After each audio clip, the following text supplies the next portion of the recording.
Welcome back to the homestead, everybody. Today I'm going to be doing a special little 6-month update on how our raised beds are doing. So let's get right into it, and I'll tell you some things that have been happening with these raised beds. So if you haven't checked out the video that I'm referring to, I did a video where I showed you how to make these raised beds, and you can check that out. I'll leave a link in the description below. You can go watch that video. If you already know what I'm talking about, then you've seen the video. So what I'm going to do today is show you some of the pros and the cons with these beds that we learned over this past season, as well as talk about the soil a little bit. The video I did after the video where I showed you how to make these raised beds was how I filled them and how we're using Hügelkultur to increase the productivity and the quality of the soil in these raised beds. Probably one of the most asked question on that video was, are these things gonna bow out? And let me show you just behind me. This was the first bed that we did. We have 1, 2, 3, 4, 5, 6, 7, and then we have one on this side, 8 beds. This was the first bed that we built. And as you can see from the side here, I'll get down, there's a little bit of bowing on the bottom here, right? So one crucial thing that we learned was about this 1x4.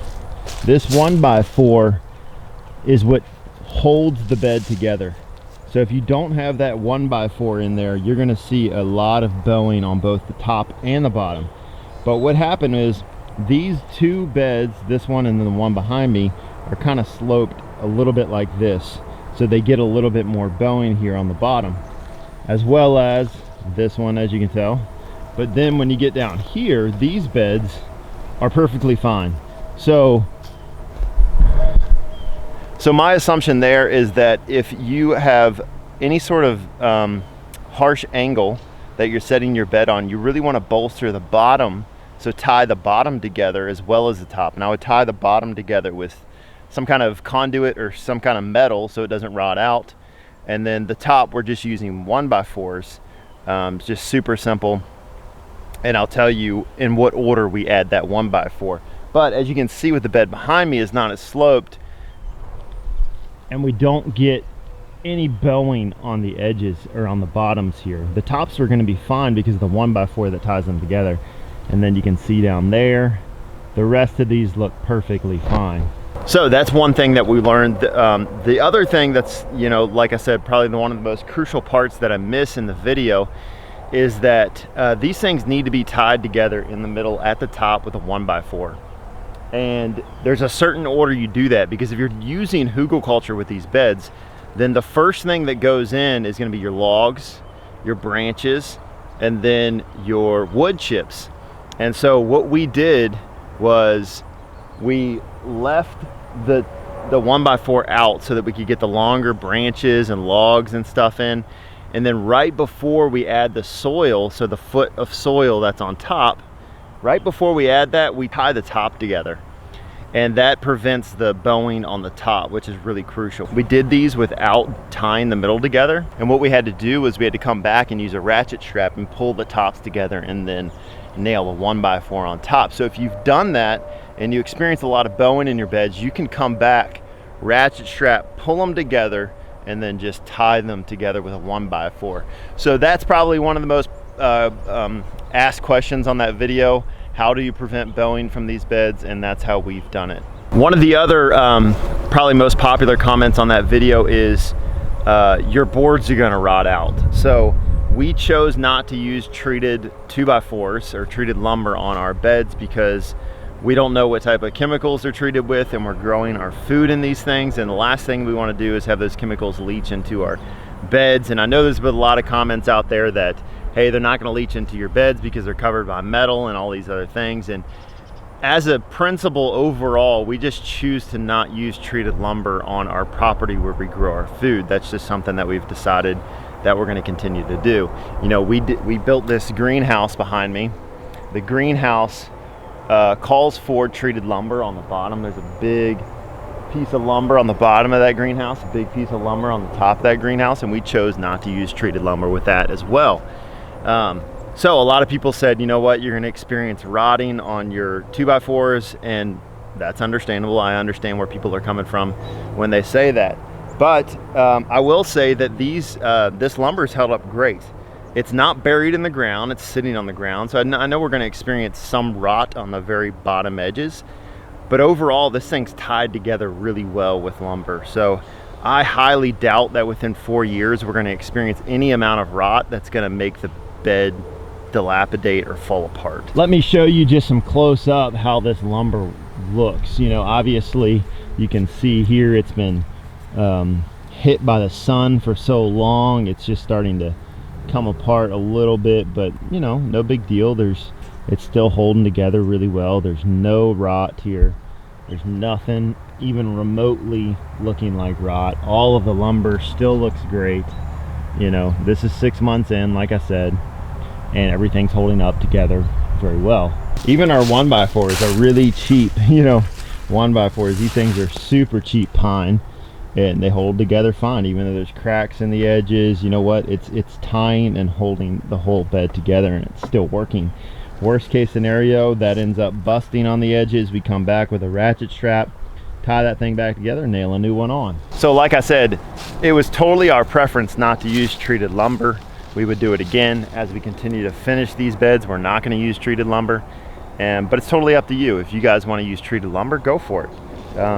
Your beds, your wood's obviously going to last a bit longer, but that's just something that we've chose not to do. So let's get right into the soil and how we feel like the beds did this past season. So one thing we did was, like I said, we have logs on the very bottom of this. So these beds are 2 feet high. There's logs, like big logs on the bottom, branches about that diameter, and then sticks and twigs and stuff like that. And then we covered that in wood chips down below. And then the top, so that was 1 foot. And then the top layer is also a foot, and that is just soil. So we went to our local organic soil supplier, and they have a topsoil mix that is, it's got sand in it, it's got compost in it, it's got some clay in it. It's just an overall good mixture of topsoil. I will say that we were not very impressed by the quality of the topsoil we received. It's got a lot of sand in it. Some of the clay was just so chunky. And honestly, at the end of the day, you know, we need to amend this soil. We need to get some fertilizer in it. We need to get some chicken poop and some stuff that is gonna really increase the quality of the soil. Because honestly, on our land, we have very dark, rich soil. You know, without using these raised beds, when we grew in the ground, we had really rich soil. So that's something that we did miss this past season, was using this soil that just, our plants grew okay, but we were not impressed with the quality of the soil. So that's one thing we're gonna do. We're gonna amend the soil. We're gonna make sure it has everything it needs, the correct nutrients for growing.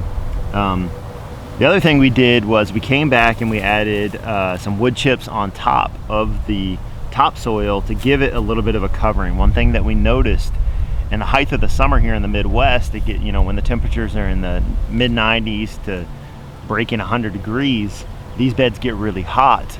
And one thing that contributed to the heat was the amount of sand on top that would form after the rain. So it would rain, and then that sand would kind of come to the top a little bit, and they would form this layer over the top. So the one thing we did was add a covering on our soil, which I think is going to prove to be a crucial point to do in these raised beds.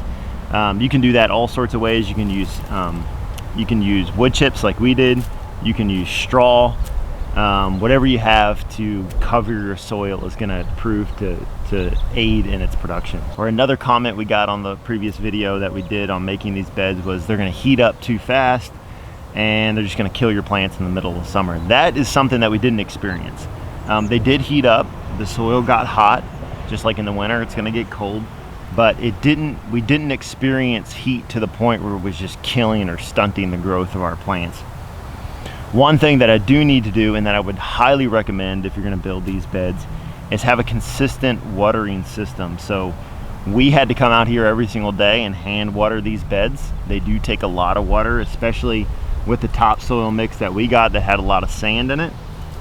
One thing that the sand does is let that water go and travel through the soil very quickly. So that's good, and it's also bad if it goes through your soil too fast. I would highly recommend an irrigation system of some sort that makes sure that you keep in your beds nice and moist and irrigated over the peak of the summer. That's a crucial point. One of the other popular comments that we got was our edges inside these beds. You know, a lot of people commented and said, hey, you should have used like a drip edge that you put on a house. So it's basically just like an angle of sheet metal that you put on the corners to stop the rot of the interior where the soil is leaning up against the those edges.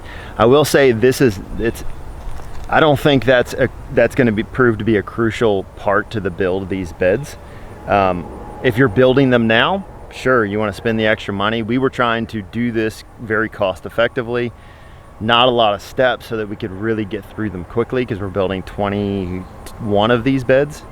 So if you're out there and you're building a couple, go for it. Add that drip edge corner so that you prevent the soil from touching your lumber. So this is one of our edges here. You can see it's exposed, but very minimal exposure there, as you can see.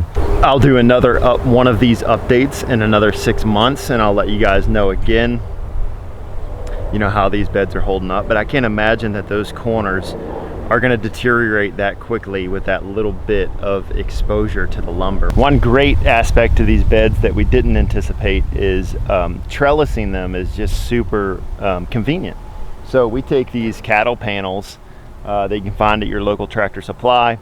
They're about 20 bucks a piece, and you use the whole thing and you just bend it right around into a hoop. We grew, I think, cucumbers and squash on this one, and then watermelon and cantaloupe on the other one over there, and it worked awesome. They were great. And all we did was just staple them, nail staples that would just hold them on, and they're just stapled on there, and they're rigid enough to hold everything together. So those proved to be super convenient. And also on this bed we have another one, just a flat wall. We took that same paneling, cut it in half, put some long T-posts on the back side, and we got this. We grew beans on this one, and then as well as down there we have another one, and we grew beans on that one as well. So guys, that's it. After 6 months, I would still highly recommend building these beds, using them for your crops. They look amazing. We are super satisfied with how they turned out visually. These are not upcycle beds. You know, we had a lot of comments on, hey, you shouldn't spend $100 on a raised bed. You can go out and find lumber in your backyard and create something for free. I know that's out there. That is not what we were trying to do here. We were trying to make something as cost effective as possible, that was easy to build, quick to build, because we're building 21 of them, as well as visually appealing, because we wanted to make this whole Garden of Tears look very nice and peaceful. And so that's what we were going for. I know there's people out there that can upcycle everything in their yard and turn it into something great. That's not what we were trying to do here. So at the end of the day, guys, these beds have been doing great. I just wanted to come to you guys and give you an update, because there's been a lot of comments, a lot of questions with these raised beds.